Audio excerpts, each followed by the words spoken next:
Keto winjruok oko mar doho e kind jonyuol mag Kennedy Onyango, nyathi ma jahigni 12, manochiel gi magina e kinde ng'anyo mar kwedo paro mar chik mar omenda e gwenge mar Rongai, otore kendo koro bura idwoko kendo e doho Mambita ma koro biro chako winje juma manyien. Ma en bang' ka jonyuol mag Kennedy gwenyore paro e wi ng'ama nigi ratiro mar iko nyathigino, kendo ma nyiso ni ringre rawerano pod biro medo budhe kar kano ringre jomotho nyaka chieng' doho Mambita tiek chenro mar winjo burano magol ng'eto mare. Ali Abich nigi ler koya e kaunti ma Homa Bay. Kata odoko ni doho Mambita kokalo kuom jang'ad buche Nicodemus Moseti ne ogolo chik ne familia mar Kennedy Onyango rawera mane onegi e kinde ng'anyo mar kwedo paro mar chik omenda mondo mi ne odhi otim winjruok kendgi oko mar doho e wi ng'ano madhi iko nyathigino. I am aware that this is a family matter, so I'd want parties to explore mediation because even as you persuaded the court to proceed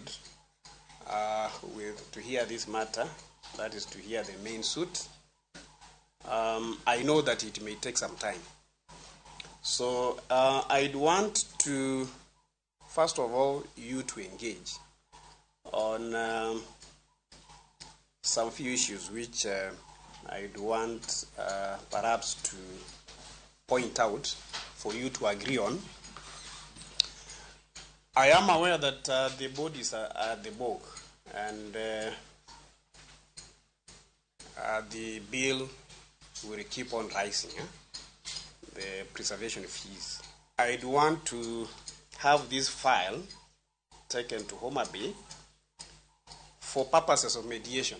So I'd implore councils to agree on those issues so that we can have a consent. I do not want to decide at this particular time. I think if I give you like 45 minutes, you can engage and then come back to me.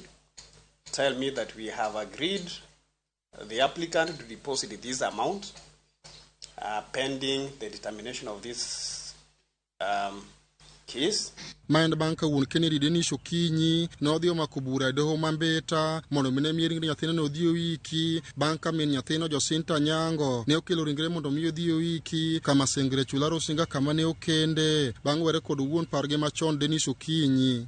Keto winjruok e kind jonyuol nyathino ne ochiki ni ne idhi time doho ma Homa Bay kendo ne idhi telie gi jathek madoho ema ne dhi chiwo ka okinde mag-gi bende doho ne ochiko mondo dhi otele chenro makamano maka keto winjruok ne otamore to wachno ne dhi duoke doho Mambita. I'll give you a date, I'll give an order for you to appear before the Deputy Registrar in charge of mediation at Homa Bay within the shortest time possible so that we can have this matter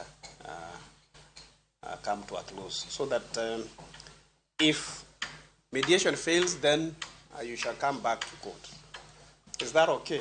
Kata kamano bang' romo e kind Josinta kod Okinyi kaachiel kod okindegi mondo mi winjruok ne obedi ni ng'ano madhi iko nyathino. Winjruok ma kamano ne otore kendo manyiso ni wachno koro duoko e nyim jang'ad buche Mambita Nicodemus Moseti mondo koro ema odhi winj burano ma otieki mochwo gol ng'eto mare. File mar burano kendo koro duoke doho Mambita bang' keto winjruok oko mar doho e wi ng'ano manigi ratiro mar iko Kennedy tore e kind jonyuol mage. Magi timore ka ringre Kennedy to pod biro medo dhi nyime gibedo kar kano ringre jomotho mar Osud Rongo bang' ka doho Mambita ne ogolo chik mondo mi ringre no endo ogol e kar kano ringre jomotho ma Suba Manisindo ka itero Osud Rongo. Ali Abich, Ramogi TV, Homa Bay. Doho golo ne mane en karan mar od bura ma kaunti